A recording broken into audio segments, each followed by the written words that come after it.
अस्सलामुअलैकुम स्टूडेंट्स, कैसे हैं आप सब लोग। उम्मीद करती हूँ आप सब लोग खैरियत से होंगे। क्लास 10th आज हम लोगों ने अपना लेक्चर नंबर 5 स्टार्ट करना है, मंथ ऑफ अगस्त का, कंप्यूटर साइंस का। आज का जो हमारा टॉपिक है वो है सिलेक्शन स्ट्रक्चर। हमने 3 तरह के कंट्रोल स्ट्रक्चर्स पढ़े, जिसमें सीक्वेंस स्ट्रक्चर था, सिलेक्शन स्ट्रक्चर था और लूप्स थे। आज हमारा सेकंड पॉइंट है सिलेक्शन स्ट्रक्चर का। सिलेक्शन स्ट्रक्चर क्या चीज़ होती है, ये भी ऑल्टरनेटिव होता है प्रोग्राम स्टेटमेंट को एग्जीक्यूट करने के लिए। इसमें हम डिफरेंट स्टेटमेंट्स को यूज़ कर सकते हैं, डिफरेंट कंडीशन अप्लाई होती हैं और इसका जो है ये जो स्टेटमेंट हमारे पास डिसीजन मेकिंग के लिए यूज़ होता है। ये जो स्ट्रक्चर है इसमें हम डिसीजन करते हैं कि अगर एक काम होगा तो क्या होगा और अगर नहीं होगा, एक कंडीशन ट्रू है तो क्या करना है और अगर नहीं ट्रू तो क्या करना है। यानी कि इस जो है सिलेक्टेड हो जाता है, इसमें काम सिलेक्टेड होता है, सिलेक्शन जो हमने की होती है उसको इम्प्लीमेंट करवाया जाता है। तो आज की जो हमारी स्टेटमेंट है वो है इफ़ देन स्टेटमेंट। इसके अंदर हमारे पास 2 स्टेटमेंट्स वैसे आती हैं, if then statement and if then else statement. If then statement आपके लिए डिसीजन मेकिंग स्टेटमेंट है। ये डिपेंड करती है आपके डिसीजन पे, यानी कि आपकी कंडीशन जो होगी उसी पे डिसीजन लिया जाएगा। प्रोग्राम की एग्जीक्यूशन इससे चेंज की जा सकती है। इसके अलावा इसका जो यूज़ है वो क्या है, आपके प्रोग्राम को फ्लो को कंट्रोल करता और बेस्ड करता आपकी कंडीशन पे।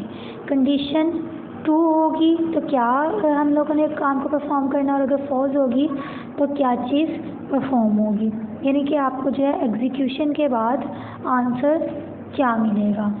तो सबसे पहले हम लोग इसका सेंटेक्स देख लेते हैं। सेंटेक्स है if expression then statement, if expression then line number. ये लाइन नंबर भी शो किया जा सकता है। फॉर एग्जांपल आपने लाइन नंबर पहले से लिखी हुई है तो लाइन नंबर को हम शो कर सकते हैं कि ये वाली लाइन को हमने एग्जीक्यूट करवाना है। और अगर लाइन नंबर नहीं है देन आप स्टेटमेंट भी पूरी लिख सकते हैं कि ये स्टेटमेंट हमारी एग्जीक्यूशन में आएगी। तो ये हमारी कंडीशन पे डिपेंड करता है। इसी तरीके से हमारे पास यहाँ पे जो इफ़ एंड देन है, ये आपके पास कीवर्ड्स हैं, एज अ कीवर्ड यूज़ होगा। हमारे पास जो कंडीशन है या तो ट्रू होगी या फॉल्स होगी, यानी कि अगर तो कंडीशन ट्रू है तो वो रिप्रेजेंट किया जाता है 1 से। 1 को नॉर्मली हम रिप्रेजेंट करते हैं ट्रू स्टेटमेंट के लिए और फॉल्स के लिए स्टेटमेंट के लिए हम रिप्रेजेंट करते हैं 0।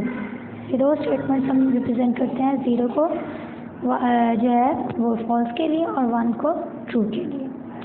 अब हमारे पास कोई एक्सप्रेशन है, फॉर एग्जांपल अगर ट्रू है हमारे पास स्टेटमेंट, अगर हमारी कंडीशन ट्रू है तो हम प्रोग्राम को एग्जीक्यूट कर लेंगे। देन जो एग्जीक्यूशन होगी, एंड देन का मतलब क्या है, तो देन का मतलब यही है इफ़ अगर हुआ देन फिर ये काम करना है। तो अगर ट्रू होगी तो इस काम को परफॉर्म कर लेना है और अगर फॉल्स होगी तो आपके पास वही जो है एक्सप्रेशन आपका शो हो जाएगा या उसको एंड कर दिया जाएगा, प्रोग्राम आपका वहाँ पे ख़त्म हो जाएगा। जैसे कि यहाँ पे हमारे पास एक एग्जांपल है। एग्जांपल में हमारे पास कह रहे हैं कि write a program to find the train depending on the kilometer travelled. Kilometer में कितना उसने ट्रैवल किया, मिनिमम उसका जो फेयर है वो 6 रुपीज़ है। The minimum fair of 5 kilometre distance और ट्रैवलिंग आफ्टर 5 किलोमीटर 0.75 रुपीज़ पर किलोमीटर आर एडिड। ये जैसे आपके पास स्टेटमेंट है कि 6 किलोमीटर का डिस्टेंस था, आपके पास डिस्टेंस आपने किलोमीटर में डिस्टेंस फाइंड करना है। अगर 5 किलोमीटर डिस्टेंस ट्रैवल कर लेंगे तो उसके बाद आपका जो फेयर है वो रुपीज़ जो हैं वो ऐड कर दिया जाए 0.75 रुपीज़। अब आप कंडीशन देखिए, आपके पास क्या कंडीशन है। If k is equal kilometre is greater than या less than is equal to 5, greater than is equal to 5, then print ₹6। ये आपके पास स्टेटमेंट है कि अगर 5 से आपके पास जो है फेयर ज़्यादा कम होगा या इक्वल होगा तो 6 रुपीज़ होंगे प्रिंट। लेकिन अगर आपके पास देन उसके बाद अगली कंडीशन आ गई चार्ज, देन साथ ही उसने कहा कि ये चीज़ प्रिंट करनी है। इफ़ अगर फेयर इतना होगा देन प्रिंट दिस। अगर फेयर आपके पास, अब दोबारा से हम अपनी एक्सप्लेनेशन पे आते हैं।